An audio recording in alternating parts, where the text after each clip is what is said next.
Hello guys, welcome back to my channel. So আজকে একটি new ভিডিওতে আপনারা একদম এটাকে ক্লিয়ার করে দিব।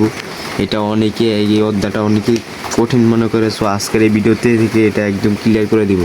এখানে সবগুলো ইম্পর্টেন্টগুলো দেখাই দিচ্ছি। সো এটা একদম বেসিক আপনাদেরকে বসাই দিব। এটার কী দাঁড়াটা মূল কাহিনী এটা আজকে এই ভিডিও থেকে জানতে পারবেন। So let's go started.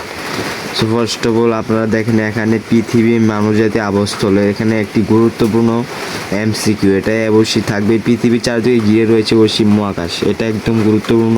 পৃথিবীর প্রশ্নের মধ্যে থাকতে পারে পৃথিবীর চারদিকে কি আছে।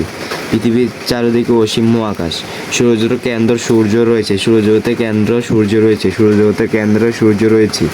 এটা একদম গুরুত্বপূর্ণ। সো এখান থেকে আপনারা এটি এমসিকিউর জন্য 100% আসবে।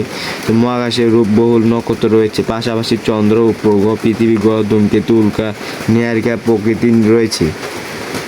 সো এটা একদম যারা পড়ে নেবেন এখান থেকে বেসিক ধারণা দেবে। মূল কাহিনী হচ্ছে এখানে আমাদের পৃথিবীর মধ্যে যা কিছু আছে তাই এখানে দিয়ে রাখছে মহাবিশ্ব আমাদের পৃথিবী। সো এটা খুবই গুরুত্বপূর্ণ। এখান থেকে অনেক এমসিকিউ অনেকগুলো আছে। সো এখান থেকে এটা বেসিক ধারণা আছে মহাকাশে যা যা আছে তা। তো নেক্সট দেখেন এখানে আছে দেখেন মহাকাশ ও মহাবিশ্ব। এখানে একটি গুরুত্বপূর্ণ সূর্য একটি কি নক্ষত্র, সূর্য একটি কি নক্ষত্র,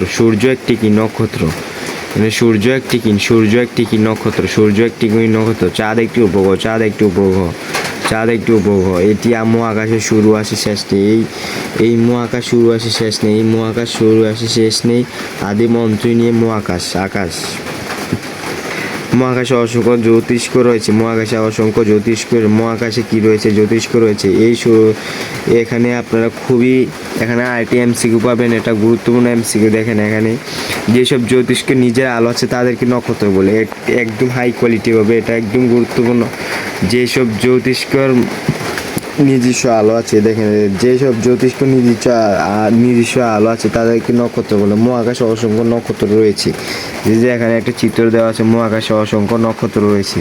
সেখানে আরেকটি আছে পৃথিবী থেকে দেখতে মনে হয় নক্ষত্রগুলো এই সমতল অবস্থান রয়েছে, কিন্তু পৃথিবী থেকে এর বিভিন্ন দূরত্ব অবস্থান রয়েছে। পৃথিবী ও নক্ষত্রের মধ্যে কোনো নক্ষত্রদের পারস্পরিক মধ্যে দূরত্ব কত বেশি যা কিলোমিটার দ্বারা প্রকাশ করা যায় না। কিলোমিটার দ্বারা প্রকাশ করা যায় না, কত বড় দূরত্ব অনেক। তো এখানে এটি এমসিকিউর জন্য অনেক গুরুত্বপূর্ণ। সো তারপরে এখানে দেখেন আপনাদেরকে দেখা যাচ্ছে স্ক্রিনের মধ্যে, এটা খুবই গুরুত্বপূর্ণ একটা অধ্যায়। সো এখানে আরেকটি এমসিকিউ থাকবে। এটা কিন্তু এমসিকিউ থাকবে নক্ষত্র কি দিয়ে মাপা হয়? আলোকবর্ষ দিয়ে মাপা হয়।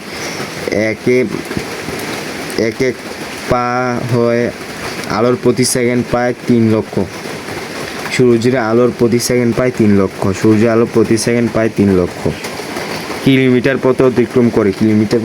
এই ব্যাগের 1 বছর আলো যে পরিমাণ দূরত্ব অতিক্রম করে তাকে আলোকবর্ষ বলে। পৃথিবী থেকে নিকটতম গ্রহ সূর্য থেকে পৃথিবী আলো আসতে সময় লাগে 8 মিনিট 19 সেকেন্ড। নিকটতম গ্রহ নক্ষত্র 8.2। একদম গুরুত্বপূর্ণ সাধারণ। এটা আপনাদেরকে এটা পড়লে এখান থেকে 10-12টার উপরে এমসিকিউ থাকতে পারে। সো এটা খুবই গুরুত্বপূর্ণ। পৃথিবী আমাদের মধ্যে যা কিছু তা নিয়ে এই অধ্যায়টা। সো আল্লাহ গাইস, বন্ধুরা দেখেন এখানে আরেকটি প্রশ্ন পেয়েছে। এটা অবশ্যই আসবে পরীক্ষার মধ্যে। সো ছায়াপথ কাকে বলে? একদম সহজ। কোনো একটি গ্লাসের ক্ষুদ্রতম অংশকে ছায়াপথ বলে। কোনো একটি গ্লাসের ক্ষুদ্রতম অংশকে ছায়াপথ বলে। অন্ধকার আকাশে উজ্জ্বলতা দেয়। এখানে আপনাদেরকে খুবই গুরুত্বপূর্ণ এমসিকিউ। এখানে আবার দেখেন গ্লাসি কি নিয়ে তৈরি? দেখেন গ্লাসি কি নিয়ে তৈরি? এটা একদম গুরুত্বপূর্ণ। গ্লাসি এবং সব কিছু নিয়ে দেখেন মহাকাশ গ্রহ, নক্ষত্র, তুলকা ইত্যাদি নিয়ে মহাকাশ গ্লাসি গঠিত। তো এখানে ধূমকেতু দেখেন আর্টের মধ্যে দেখা যাচ্ছে। মহাকাশে মাঝে মাঝে এক প্রকার জ্যোতিষ্কভাবে এটা আপনাদের খুবই ধারণা হবে। সো এখান থেকে আরেকটি দেখেন, এখানে একটি ছক দেওয়া আছে। এটা একদম গুরুত্বপূর্ণ। এখানে ছকটার মধ্যে দেখা যাচ্ছে সূর্য থেকে পৃথিবীর দূরত্ব কত। তো বুধের দৈর্ঘ্য হচ্ছে 8.8। এখন আপনাদের এটা বের করে আপনাদের ছক দেখায় আপনাদেরকে। সো দেখেন এখানে একটি ছক আছে। সো খুবই গুরুত্বপূর্ণ। পৃথিবী আমাদের বাসভূমি। এখানে পৃথিবী একটি আছে, দেখেন পৃথিবীর বর্ণনা দেবো। এটার কারণে পৃথিবী আমাদের বাসভূমি, এটি পৃথিবী সূর্যের তৃতীয় নিকটতম, এটি সূর্যের তৃতীয় নিকটতম, এটি সূর্যের তৃতীয় নিকটতম গ্রহ। সূর্য থেকে পৃথিবী গড় দূরত্ব 15 কোটি কিলোমিটার, গড় দূরত্ব 15 কোটি কিলোমিটার, এর ব্যাস প্রায় 12,676 কিলোমিটার, 12,676 কিলোমিটার। পৃথিবী আর একবার অতিক্রম করতে সময় লাগে 365 দিন, 5 ঘন্টা 8 মিনিট 47 সেকেন্ড। এটা একদম গুরুত্বপূর্ণ, এটা অবশ্যই কম না, এটা পরীক্ষার মধ্যে আসবেই। বিন্দুমাত্র নেক্সট ক্লাসে অভিনন্দন।